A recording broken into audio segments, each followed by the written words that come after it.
If we have prejudice and hysteria and lack of leadership today, then we will have internment again.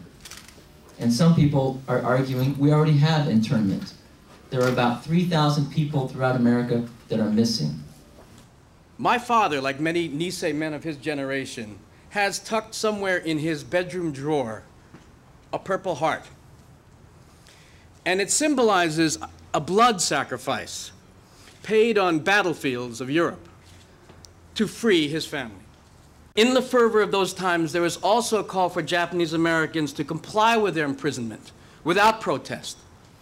But we are at another juncture in our history. It is a test of our character. It is a test of what we have learned from the sacrifice of other generations. From Los Angeles to San Francisco, Honolulu to New York City.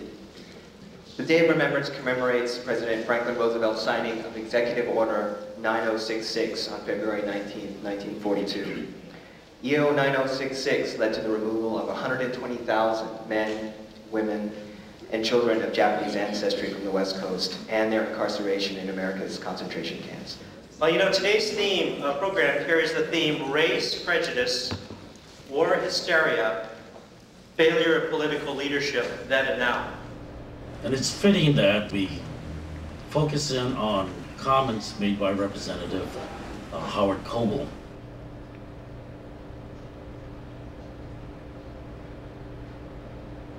We have to face the fact that there are many people in this country that still suffer from ignorance, and if not from ignorance, a lack of willingness to learn more. And what is significant about Representative Coble is that he is the chairman of the Judiciary Subcommittee on Crime, Terrorism, and Homeland Security.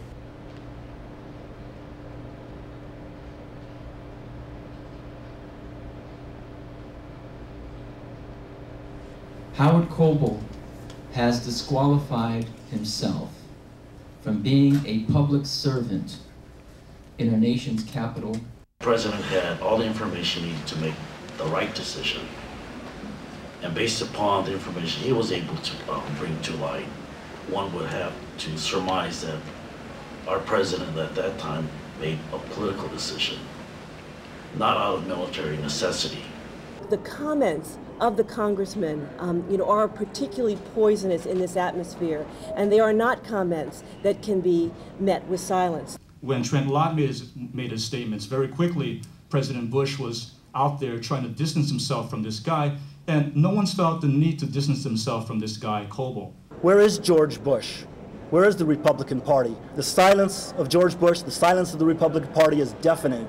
It didn't get a lot of play. I have to say that I saw it first in the New York Times. The AP story, they had Mike Honda, the congressman who responded. I was shocked that I couldn't find anything in of all places, the Washington Post about it. Most of you know about the mandatory registration of all Middle Eastern men from 13 Arab and Muslim countries. They are all to be fingerprinted, photographed, and interviewed.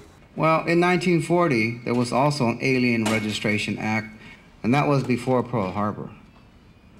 And once Pearl Harbor occurred, December 8th, December 9th, the FBI made, in many cases, midnight raids. What does it take to be called an enemy combatant? According to the court, according to the Fourth Circuit, just recently in the Yasser Hamdi case, all it needs is the government to say you are, and that is enough.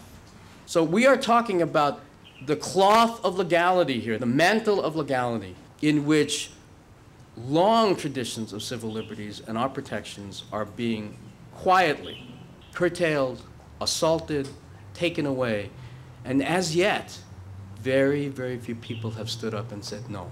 Let me first tell you this. We're winning the war on terror.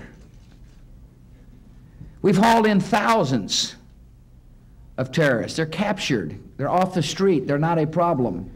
He popped out at me out of the hallway, and I scared him, and he scared me, and he just pulled his gun and put it right in the middle of my forehead. And I just freaked out. I put my hands up, and I was like, opened my eyes like an owl. And then he was like, "Who's with you?" And I was like, "My 14-year-old sister. Please don't hurt her." In the 9 months that we were there, me and my mom were put in solitary confinement room. It was just me and her, like it was 8 by 8, and they closed off the window with the cardboard so we can't see outside. My mom has a disease in her stomach.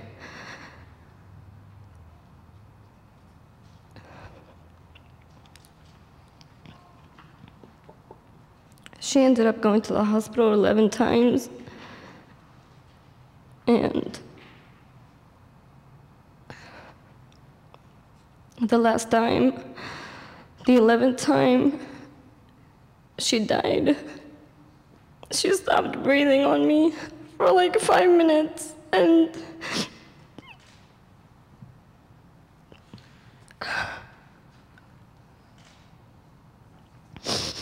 by the time the officer got to the door, she was like throwing up everywhere because it was a seizure that made her heart stop. And I didn't know what to do. I couldn't even hold her because I was on the floor. Like, I felt like I was gonna die. This is my mom, and I had written so many letters and made so many phone calls and just begged them to please let my mom out. I will stay here for the end of time, just let her go. And nobody listened. It shouldn't take us like it took the Japanese. I mean, we need to all like just stand together, Japanese, Chinese, African, Arabs, everybody, because it keeps happening. Just history keeps repeating itself. And history doesn't repeat itself, it's people that repeat history. And if we just keep letting that history repeat, we're never gonna get anywhere.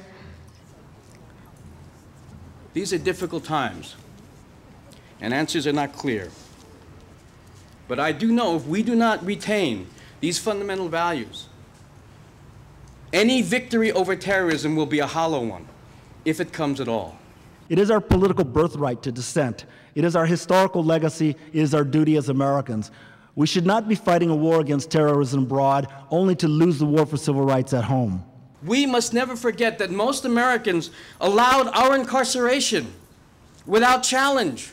Had other Americans had the courage to speak out, I think we would not be here today.